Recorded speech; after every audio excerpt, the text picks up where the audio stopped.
Before we begin, viewer discretion is strongly advised. The following is for educational and entertainment purposes only. This is the verbatim federal courtroom testimony of the Sean Diddy Combs trial, as reported by Inner City Press. When Cat Williams walked into that courtroom, nobody laughed. The man known for outrageous jokes and viral rants was suddenly under oath, and what he said had the entire industry on edge. For years, Cat had been calling out names: Jay-Z, Tyler Perry, Kevin Hart, Steve Harvey, T.D. Jakes, Ricky Smiley. People dismissed him as crazy. But now, those same names are appearing in legal documents tied to the Diddy investigation. In court, Cat confirmed it all: the parties, the NDAs, the hidden cameras, the careers bought and sold under one man's empire. And he didn't just mention Diddy. He exposed an entire web of celebrities who played their part to rise to the top. This wasn't a comedy special. It was a warning, because Cat Williams didn't just pull receipts.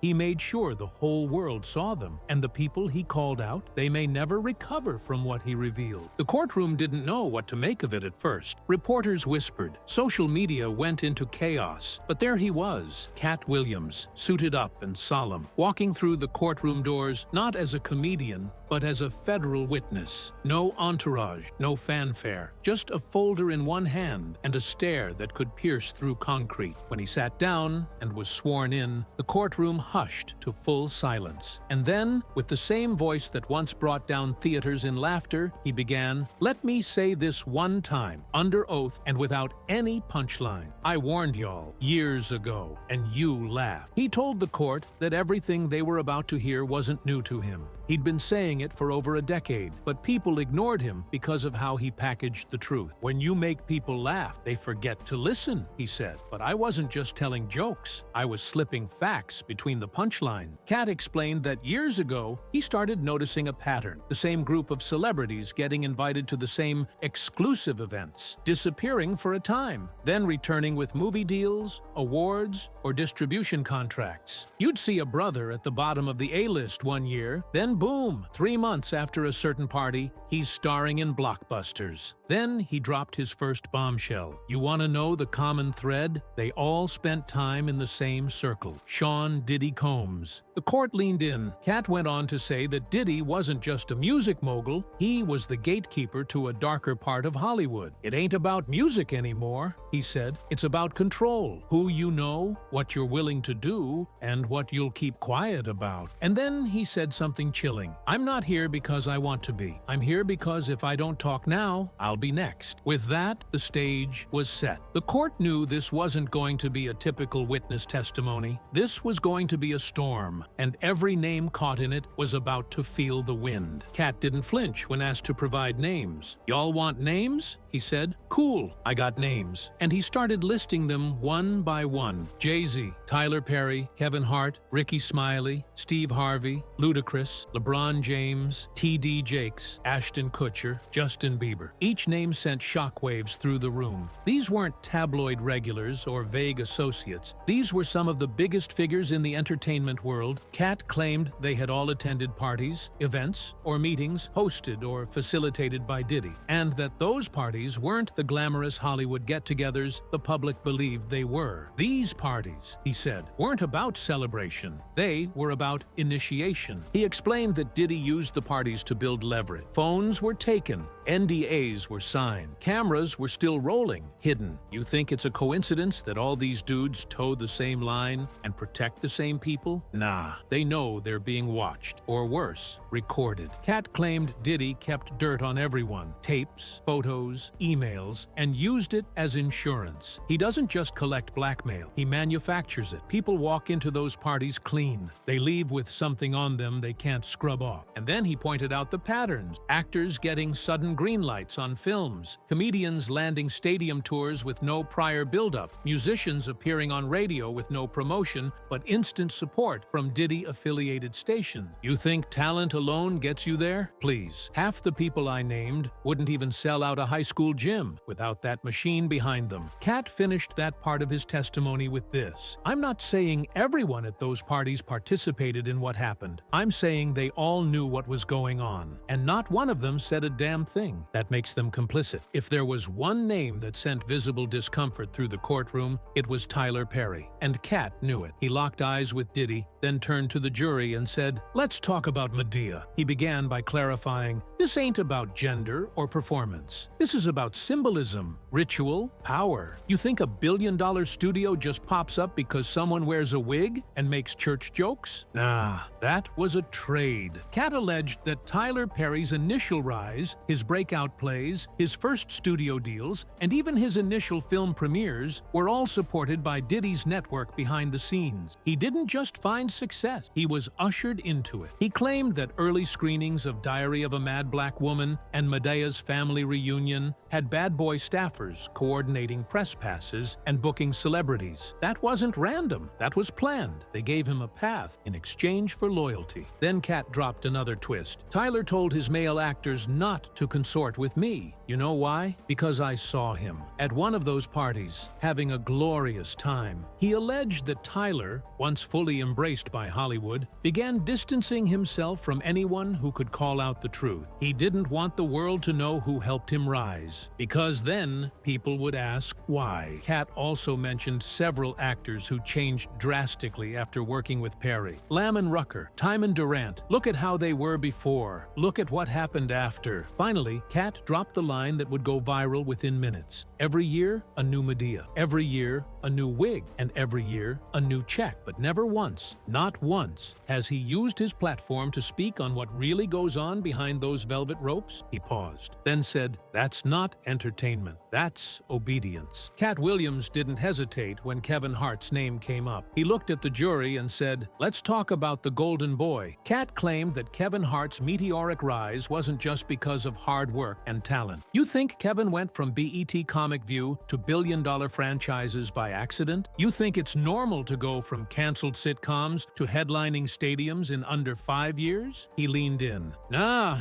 that's what happens when you say yes. That's what happens when you take the deal. Cat then addressed the infamous line that lit up the internet. His statement about turning down $50 million to keep his integrity and his virgin whole. He clarified it was more than a punchline. "That was me telling the world that Kevin said yes to something I wouldn't, something real, something that doesn't get talked about in Hollywood unless it's in a whisper." According to Cat, Kevin Hart's career surge began shortly after his involvement with certain producers tied to Diddy's investment network. Look at the timeline. Go ahead. The movies, the Netflix deal, the partnerships. There's always a bad boy signature somewhere on that contract. Cat revealed that Kevin was also spotted at multiple private Diddy-hosted parties, including one in Miami in 2013 that allegedly had a gold room setup, identical to what Cassie Ventura had testified about in her own case. But the real twist came when Cat said Kevin wasn't just a party guest. He was a handler. He was the smiling face, the distraction. He helped make new recruits feel safe, comfortable. That's why he was always in the room, but never caught in the footage. Cat stated that when he refused a similar offer, he started getting blocked. Deals disappeared. Tours got canceled. Meanwhile, Kevin's getting greenlit for Ride Along, Night School, Jumanji. You don't get 3 franchise hits back-to-back unless someone upstairs signed off. He ended with a cold truth. They say Kevin Hart's funny, but that laugh came with a price, and I wasn't willing to pay it. Cat's attention then turned to 2 more names he claimed had everything to do with Diddy's rise, and whose careers were used to normalize the power structure behind the scenes: Ricky Smiley and Steve Harvey. He started with Ricky. You ever wonder how Ricky Smiley went from prank calls to headlining movies and syndicated radio shows? It wasn't the jokes, it was the dress. Cat revealed that Ricky's breakthrough into TV and film came only after he attended a series of Atlanta-based parties hosted by Puffy's Southern team. They weren't open invite, they were groomed lists, people who could be useful, people who could be silent, people who would comply. Then came the bombshell. I put it in my contract that I wouldn't work with Ricky again unless he was in a dress. Why? Because that's where he's most believable. I wanted the world to see how they reward submission. Cat claimed that Ricky's first Sunday role, where he appeared in a wig and dress, was the exact condition he played placed to expose the pattern. You want that bag? You know what to do. And he did it. Then came Steve Harvey. Kat called him the godfather of commercial obedience. He alleged that Steve climbed through the ranks not only by playing the media game, but by playing the silence game. He saw what Diddy was doing, and instead of saying anything, he brought his daughter to dinner with the man. Kat referenced Lori Harvey's much-discussed relationship with Diddy and how Steve stood next to him smiling, even after his daughter had previously dated Diddy's son, Justin. What father does that? One who's in too deep. He also accused Steve of stealing ideas, including a TV pitch that Kat had circulated in the early 2000s. The Steve Harvey Show? That was my format. They changed the name, changed the city, and gave it to the guy who said yes. Kat didn't hold back. Steve Harvey made his name hosting shows, writing books, and playing pastor, but he never opened his mouth when it counted. That silence? That's expensive. The courtroom tensed when Kat said the next name, T.D. Jakes. He didn't laugh. He didn't smirk. He said it slowly, like someone loading the final round into a chamber. Let me explain how this works, Kat said. When the scandals start creeping into the tabloids, when the whispers grow too loud, the industry doesn't run. It prays. Or at least, they make it look like they do. He accused Diddy's PR team of using the church as a shield, not a sanctuary. You think T.D. Jakes preaching at Diddy-sponsored gospel concerts was about salvation? Nah, that was about sanitizing his image. Kat said T.D. Jakes offered a holy filter for the darkest corners of entertainment. They threw concerts with velvet ropes, had gold-plated communion tables, VIP seating at a gospel show. Really? He claimed that Jakes personally discouraged several gospel artists from speaking out about what they saw at crossover events tied to bad boy entertainment. They were told to keep quiet, that it would damage the church's outreach. But what about the victims? Then came the accusation that made headlines. T.D. Jakes didn't just pray over Diddy. He helped clean up after him. Kat stated that church donations, million-dollar checks,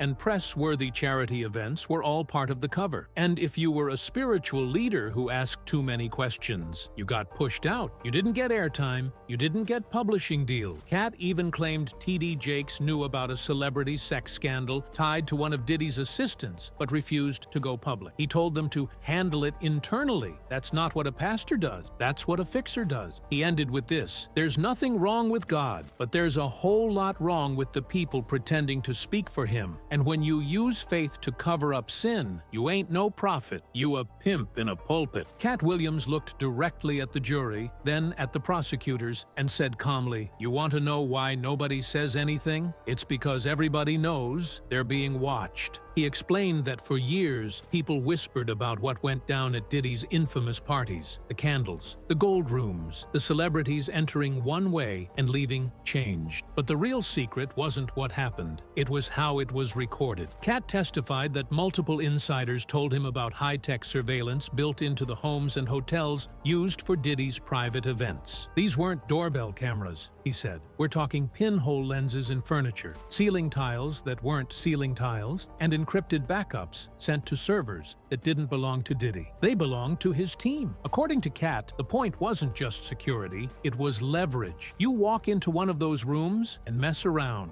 and suddenly Diddy's got you. Doesn't matter if you're famous, rich, straight, gay, cheating, whatever. He's got proof, and once he's got it, you either stay quiet or you're done. He said that several top celebrities confided in him over the years, not just about what they witnessed, but about footage that allegedly existed. One brother told me, "If they ever release what they got on me, I'll never work again. My family would disown me." Kat refused to name him, but said the fear was real. He brought up the now infamous quote from Ashton Kutcher, "What happens at a Diddy party stays at a Diddy party." And then Kat asked the courtroom, "Why do you think they say that?" "Because they know what happens and what's being filmed." He connected these recordings to the sudden silence of many stars, artists who once hinted at something darker, only to vanish, suddenly pivot genres, or start philanthropic rebranding. He alleged that blackmail wasn't just a theory, it was a system, and the recordings weren't random. They were cataloged, dated, weaponized. He paused before finishing. "This ain't just about freak-offs and sex tapes. This is about control." He built a digital vault, and anybody who ever got too comfortable at one of those parties is probably in it. As the gallery sat stunned, stunned, Kat leaned into his next point. Let's talk about the ones who did try to speak up and what happened to them. He began by naming Dave Chappelle, who famously walked away from $50 million.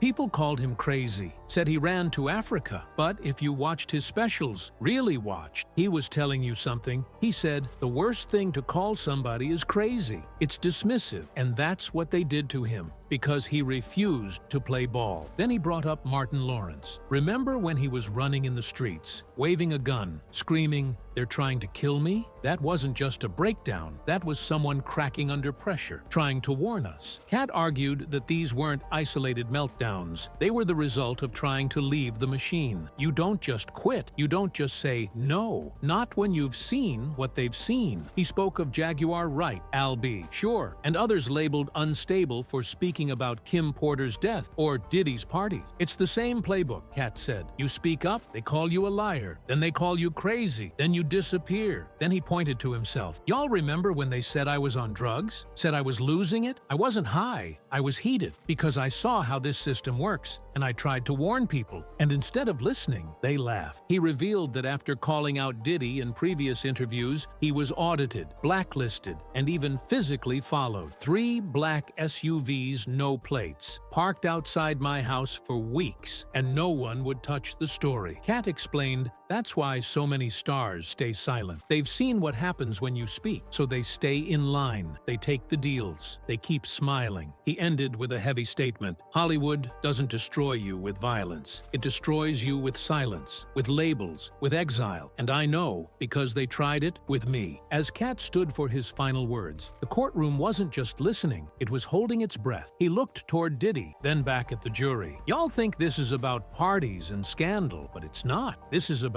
power and who's willing to do what to keep it. He said the entertainment industry had become a factory of silence, where loyalty was bought with money, fear, or footage. Every time a new artist gets a deal, every time a comedian gets a Netflix special, ask yourself, what did they agree to? Who's really behind that green light? He called out the record labels, the executives, the handlers, and the gatekeepers. It's not just Diddy. He's the face. He's the puppet. But there's a whole system behind him, and they're all complicit. Kat then dropped one final devastating truth. They asked me to sign something too, offered me a check that would have changed my life. All I had to do was never talk about what I saw, and I said no. He turned to the judge. I'm not suicidal. I don't own a gun. I love my family, and if something happens to me after this, just know I didn't do it. The courtroom sat in stunned silence. Kat continued, softer now. I made jokes. I warned you through comedy, because if I said it straight, they'd take me out. But now